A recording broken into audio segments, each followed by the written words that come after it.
Bismillahirrahmanirrahim. Assalamualaikum warahmatullahi wabarakatuh. Alhamdulillahirabbil alamin. Alhamdulillah bi ni'matihi tatimmus shalihat wa bi fadlihi tatanazzalul khairat wal barakat wa bi taufiqihi tatahaqqal maqasid wal ghayat. Asyhadu an la ilaha illallah wahdahu la syarikalah wa asyhadu anna Muhammadan abduhu wa rasuluh la nabiyya ba'dah. Amma ba'd. Puji syukur senantiasa kita panjatkan kehadirat Allah Subhanahu wa taala atas segala rahmah, nikmat dan karunia-Nya. Terlebih nikmatul iman wa nikmatul Islam yang sungguh sangat luar biasa sekali ketika nikmatul iman wa nikmatul Islam masih terus terpatri dan kita pegang sampai akhir hayat kita masing-masing. Sholawat serta salam semoga Allah senantiasa mencurahkan kepada qudwah dan uswah kita Nabi Muhammad Rasulullah Sallallahu Alaihi Wasallam beserta para keluarganya, para sahabatnya. Terlebih kita senantiasa berharap untuk menjadi umat Nabi Muhammad SAW, menjadi umat yang masuk ke dalam golongan beliau di Yaumul Mahsyar nanti. Tentunya kita mesti berikhtiar untuk menghidupkan, menjalankan sunnah-sunnah beliau sekuat tenaga kita, sekuat pemikiran dan semangat kita sampai nanti akhir hayat kita masing-masing. Alhamdulillah kita berjumpa kembali di kajian ilmu di bulan suci Ramadan di hari yang kelima ini. Yang insyaallah pada pertemuan kali ini kita akan membahas terkait tentang birrul walidain. Birrul walidain ini seringkali pun kita dengar dalam kajian-kajian ilmu, dalam pengajian-pengajian, bahkan dalam teks-teks buku agama Islam. Sekarang apa makna dari birrul walidain? Birrul walidain memiliki makna berbuat baik kepada kedua orang tua atau berbakti kepada kedua orang tua. Ini merupakan hal yang sangat penting dalam kehidupan setiap manusia. Karena kedua orang tua yang telah merawat kita, mendidik kita, hingga kita berada pada posisi sekarang ini. Itulah makna dari birrul walidain. Sekarang, perintah untuk kita berbakti dan berbuat baik kepada orang tua, itu Allah sudah perintahkan. Salah satunya dalam firman-Nya pada surat An-Nisa ayat 36. A'udzu billahi minasyaitonir rajim. Wa'budullah wa la tusyriku syai'an wa bil walidaini ihsanan.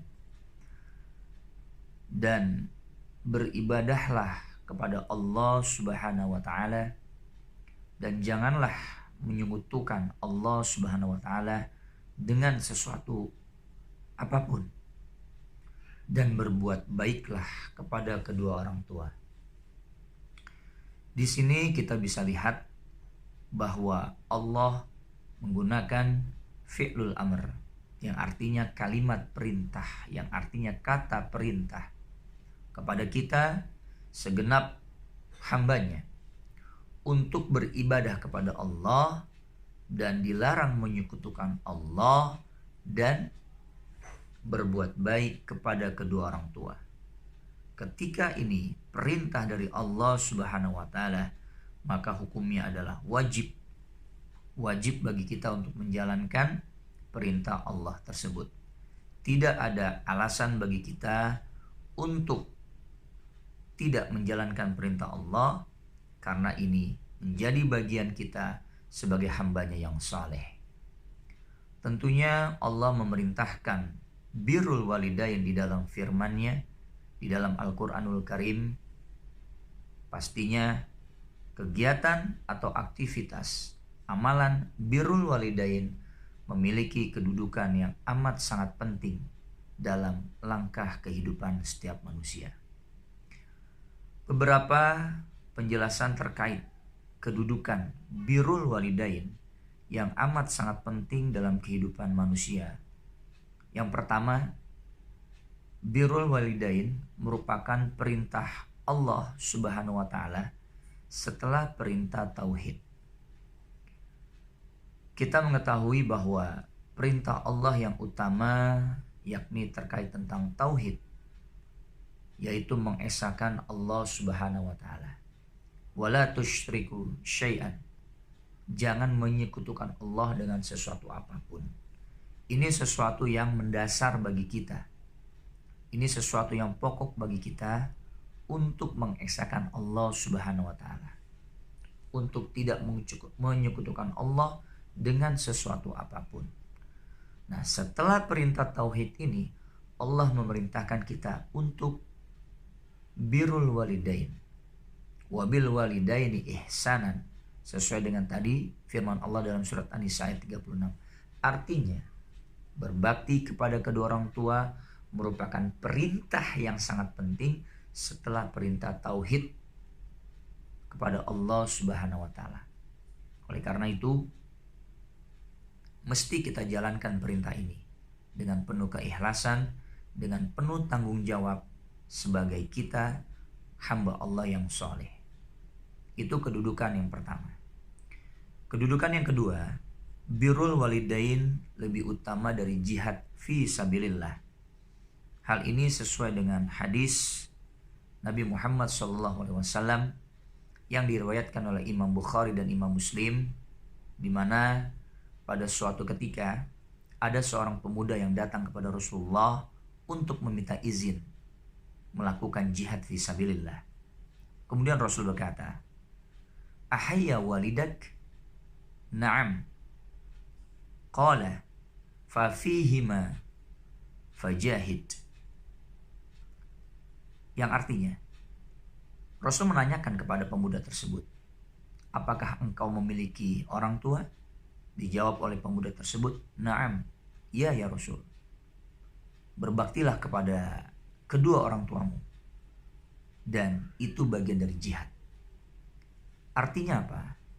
Ketika kita ingin melaksanakan sesuatu, termasuk jihad sekalipun, itu mesti meminta izin kepada kedua orang tua. Berbakti dahulu kepada kedua orang tua, baru kita melaksanakan jihad.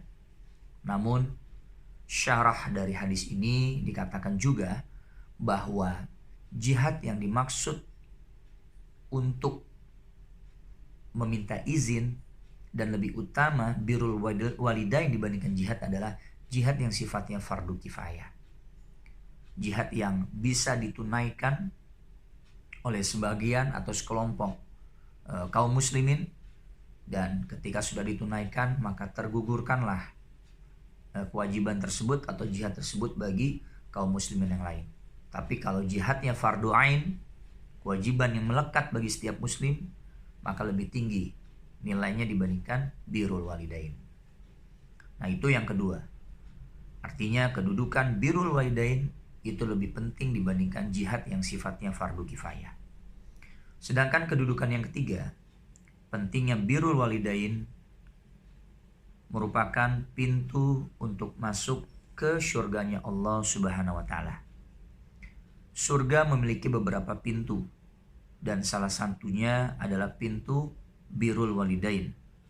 Ini sesuai dengan hadis Nabi Muhammad SAW yang berbunyi, "Al-walid awsato abwab al-jannah, fa'in sya'at fa'adhi dzalikal bab au ahfazuhu." Yang artinya, kedua orang tua itu adalah pintu surga yang paling tengah. Jika kalian mau memasukinya, maka jagalah orang tua kalian. Jika kalian enggan memasuki pintu surga tersebut, maka sia-siakanlah mereka. Hadis yang diriwayatkan oleh Imam Tirmizi. Artinya apa? Ketika kita menginginkan surga, pastinya setiap insan muslim dan muslimah tujuan utama dalam beribadah, tujuan utama dalam berbakti kepada Allah Subhanahu wa taala adalah mengharapkan surga dari Allah Subhanahu wa taala. Dan di sini Allah sudah berikan pintu surganya melalui ridho dari orang tua. Oleh karena itu, wajib bagi kita untuk berbuat baik, untuk berbakti kepada kedua orang tua kita. Karena Allah sudah janjikan pintu ridho dari orang tua akan bisa memasuki surganya kita dari kita berbakti kepada kedua orang tua. Kedudukan birrul walidain yang keempat adalah salah satu cara bertawasul kepada Allah Subhanahu wa taala. Sekarang, apa sih makna tawasul tersebut? Tawasul artinya mengambil perantara untuk menuju kepada ridho Allah dan pertolongan Allah Subhanahu wa taala. Hal ini sesuai dengan hadis Rasulullah SAW yang mengisahkan bahwa ada 3 orang yang terjebak di dalam gua yang tertutup batu besar. Kemudian dia berdoa kepada Allah Subhanahu wa taala dengan mengungkapkan berbaktinya dia, berbuat baiknya dia kepada kedua orang tuanya. Dan melalui doanya ini kepada Allah Subhanahu wa taala dengan menceritakan kebaikannya, rasa baktinya dia, sikap baktinya dia kepada kedua orang tua. Dalam doanya kepada Allah, maka Allah berikan pertolongan dengan terbukanya pintu gua tersebut yang dihalangi oleh batu besar. Nah, artinya birrul walidain merupakan salah satu cara bagi kita untuk bertawasul menggunakan perantara dalam berdoa kepada Allah. Tetap kita berdoa langsung kepada Allah Subhanahu wa taala. Tapi ketika kita berdoa, tentunya kita memohon dengan welas asih, memohon dengan sangat, memohon dengan pengharapan. Bisa kita melakukan pengharapan, melakukan welas asih dengan mengungkapkan aktivitas berbakti kita kepada kedua orang tua, kepada Allah Subhanahu wa taala. Niscaya sesuai dengan hadis Rasul ini, Allah akan mengijabah doa kita yang tentunya doa tersebut pun mesti dilakukan secara ikhlas kepada Allah Subhanahu wa taala. Inilah pentingnya birrul walidain dan memiliki kedudukan yang amat sangat penting. Yang pertama tadi, birrul walidain merupakan perintah penting setelah perintah tauhid. Yang kedua, birrul walidain merupakan salah satu cara bagi kita untuk memasuki surganya Allah Subhanahu wa taala melalui pintu ridho kepada kedua orang tua. Yang ketiga, kedudukan birrul walidain adalah lebih utama dibandingkan jihad fisabilillah yang sifatnya fardu kifayah. Dan yang keempat, birrul walidain kedudukannya sebagai cara kita bertawasul kepada Allah Subhanahu wa taala. Dari penjelasan 4 kedudukan ini dan juga perintah Allah yang tadi dalam surat An-Nisa ayat ke-36, tidak ada tawar-menawar lagi bagi kita untuk segera dan mesti mengaplikasikan sikap berbakti kita kepada kedua orang tua. Terlebih kedua orang tua kita masih hidup. Bagaimana jika kedua orang tua kita telah wafat? Apakah rasa berbakti kita telah putus? Apakah rasa kita atau sikap kita, perbuatan kita untuk berbuat baik kepada kedua orang tua telah putus? Dalam hadis Rasulullah Muhammad SAW dikatakan, ketika anak Adam wafat, terputuslah ketiga amalnya. Kecuali yang pertama adalah anak soleh yang mendoakan kedua orang tuanya. Nah, di sini ketika kita sudah mendapati, mengalami kedua orang tua kita telah tiada di dunia ini, telah berpulang ke rahmatullah, maka kita masih tetap bisa berbakti kepada kedua orang tua kita. Dengan cara apa? Dengan cara terus mendoakan kedua orang tua kita dengan penuh keikhlasan dalam setiap aktivitas ibadah kita kepada Allah. Selain kita mendoakan kedua orang tua kita pun bisa berbuat baik dengan niat untuk pahala kedua orang tua kita. Terlebih di bulan suci Ramadan ini, ketika kita ingin berbuat baik, bersedekah, berinfak, kita niatkan pahalanya untuk kedua orang tua kita. Niscaya, walaupun kedua orang tua kita telah tiada, tapi birrul walidain masih terus kita bisa laksanakan.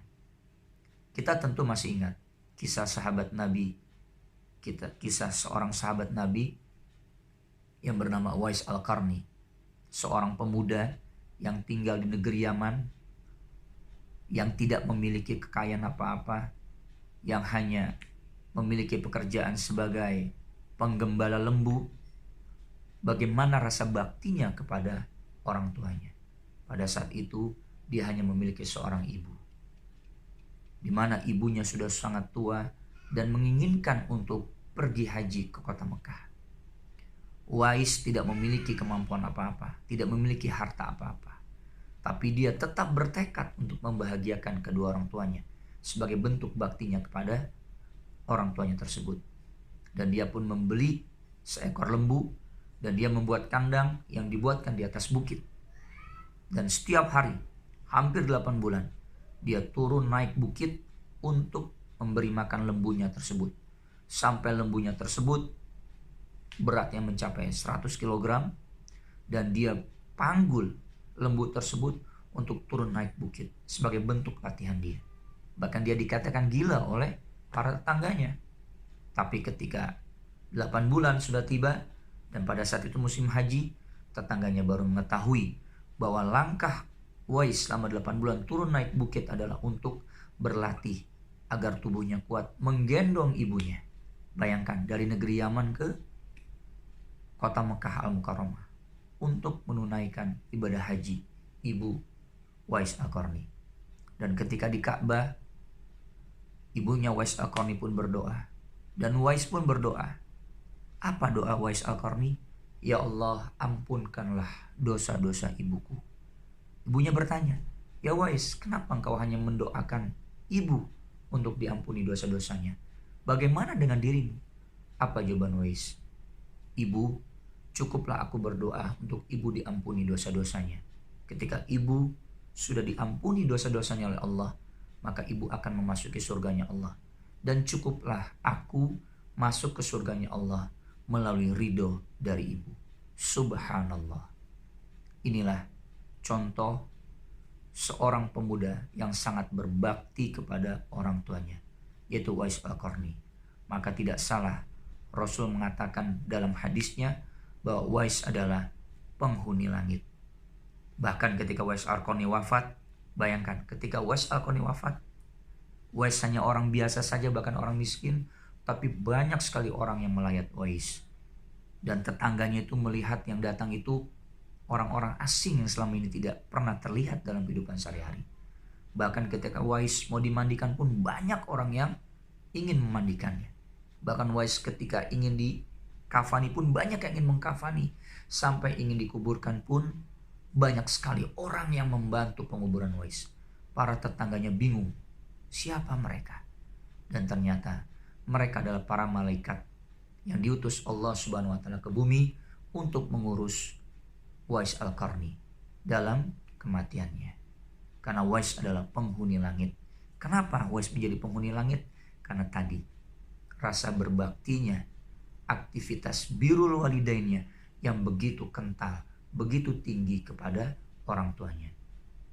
Mudah-mudahan kita bisa mengikuti jejak Uwais Al-Qarni dan juga kita bisa menjalankan perintah Allah Subhanahu wa taala tentang birrul walidain ini. Sayangilah kedua orang tua kita, terlebih kedua orang tua kita masih bersama-sama kita. Dan janganlah bersedih ketika kita sudah tidak lagi memiliki kedua orang tua kita. Birrul walidain masih bisa kita lakukan dengan cara berbuat baik untuk kedua orang tua kita dan terus mendoakan mereka dalam aktivitas keibadahan kita. Ini saja yang bisa disampaikan. Mudah-mudahan ada manfaat. Kurang lebihnya mohon maaf. Wal afu minkum. Wassalamualaikum warahmatullahi wabarakatuh.